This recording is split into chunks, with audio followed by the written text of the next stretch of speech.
Hey everybody! After my latest corset collection video last month, a couple of people asked me, how do I store over 60 corsets in one room? So I'm going to show you how I do that today. Now, I've made storing corsets in the past, and I showed you how you can hang them, you can put them in bags, you can put them into boxes and this and that. But I'm going to show you how I utilize all of these so that I can organize and store the corsets in one room and I know where to find them.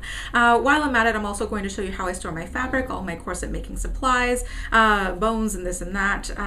I do all of my sewing, all of my video editing, all of my recording in this one room.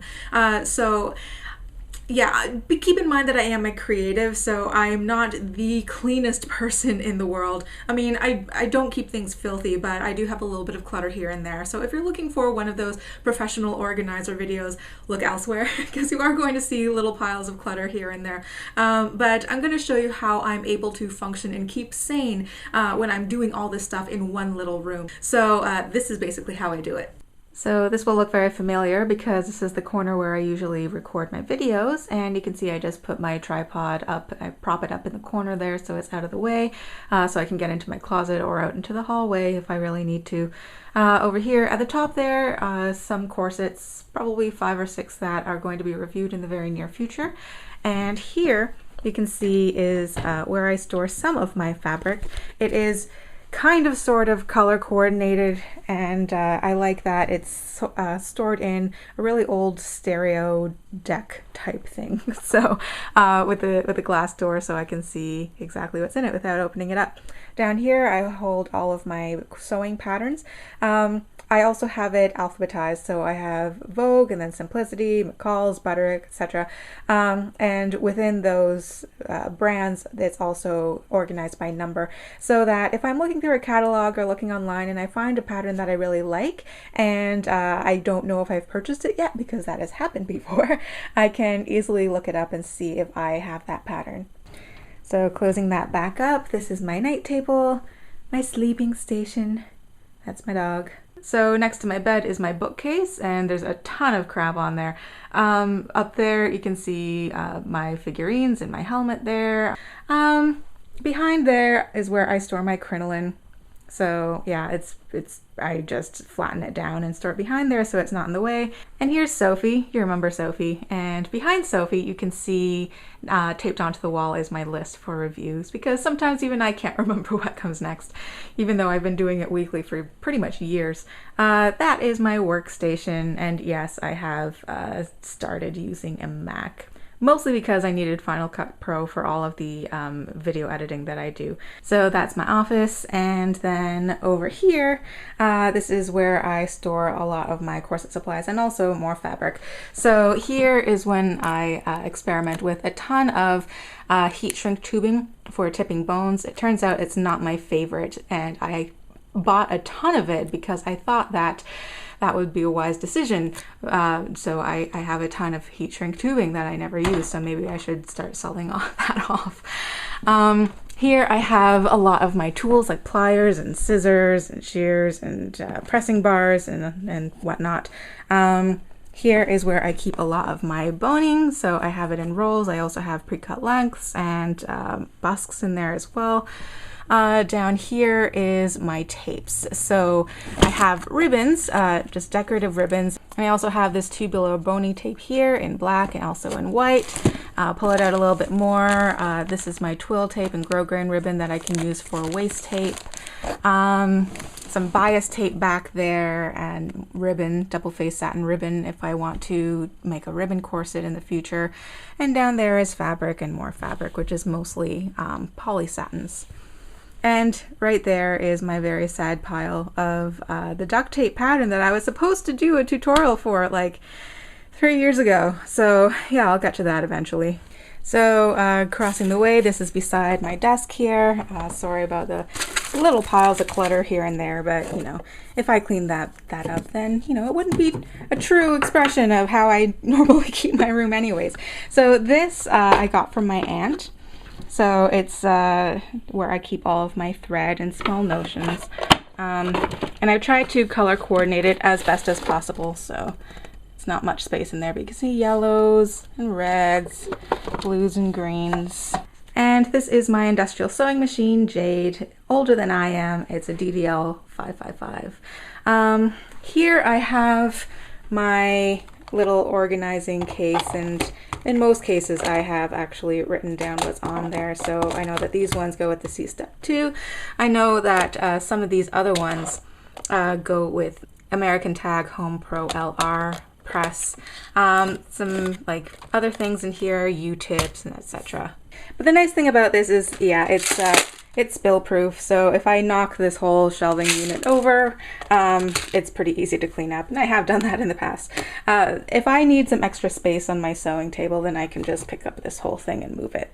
So this is where I keep my roll of couture. Right there is where I keep my serger, more fabric down there, a bunch of clutter, unfinished projects here. Zooming out a little bit more, you can see I have one of my corsets just airing out on the chair there. So beside that is my dresser, and this area is almost always like, it almost always has piles of clutter on there. So weaponry and my Gina lamp, and over here I keep my C step 2. Over here is where I keep my Home Pro, so I have them both easy to grab. And so yeah, that's pretty much it.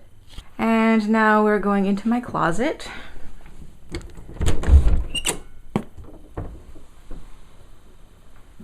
And you can see that it is absolutely packed. Yay!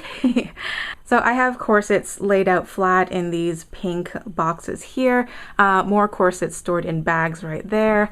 Over here, these are my off-the-rack corsets that I have already reviewed, but I am keeping them for one reason or another, either for comparison purposes or study purposes. For instance, here's my CS426, the regular version that I used in my backbone, the back steels curving tutorial, but I'm keeping this because I'm going to be reviewing the 426 with hip ties in the future, and I want to compare them in terms of construction and measurements and whatnot. Down here I have some other corsets. So these are custom corsets made by individual corsetiers that I still need to review. So there's 5 there. These are off-the-rack corsets that I still need to review here.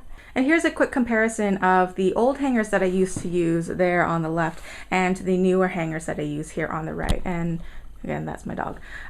So these old ones on the left here, they're really heavy and they're heavy duty, and what I like about them is that they're very difficult to bend or bow. So if your corsets are really heavy, it's going to stay nice. But the things that I didn't like about it is that even though it was fairly easy to put the corsets on like this, it was more difficult to actually get the corsets off. So for instance, so I have these 2 corsets here, and if I wanted to slide this one off, then this one's going to stay put if I tilt it. But if there are any other corsets that are, you know, up here, they're going to all slide off at the same time, and I found that a little bit annoying. Also, because this is so smooth, I found that, you know, if it was rocking at all in my closet, my corsets would fall to the floor. So I stopped using those hangers and I started using these ones instead.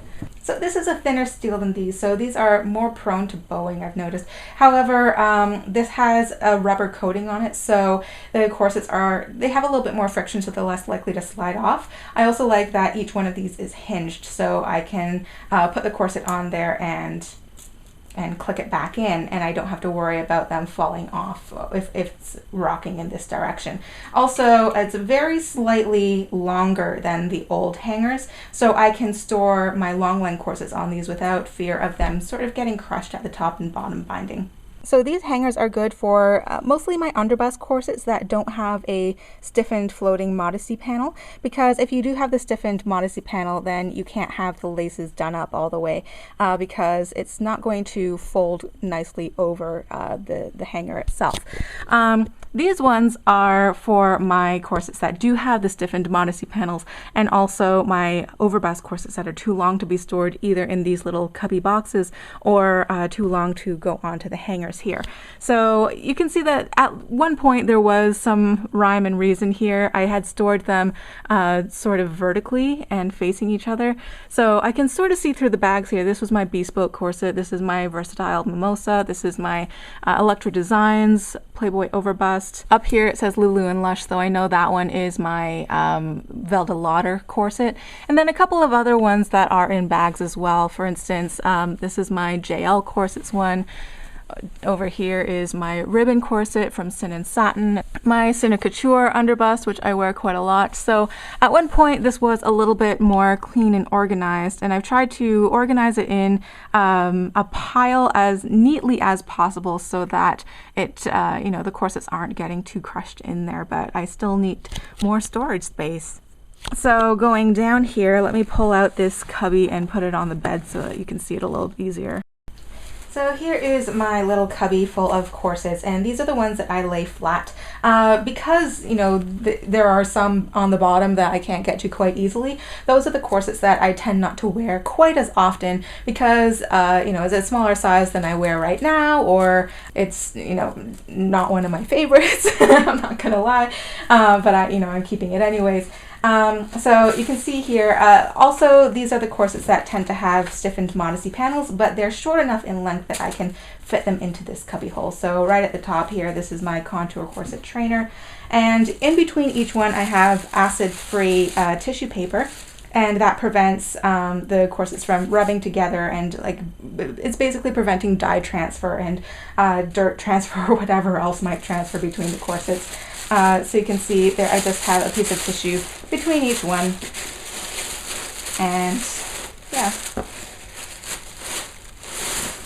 So I store them nice and flat so that they don't get crushed, and the box here prevents them from falling all over the place and prevents dust from getting on them and whatnot. And I have a list saved on my computer, basically an inventory of which corset is stored where, so that I don't have to spend hours looking for a certain type of corset. I can just look it up, I know which box to grab, and there I go.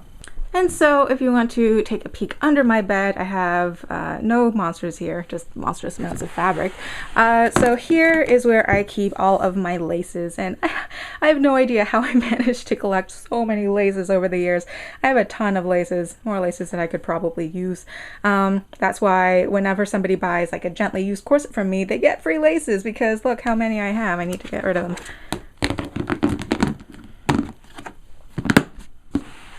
And these flatter boxes under there, I also have my really nice couture corsets stored there. And here is a super big bin of fabric, lots of fabric, and more fabric again. Whee!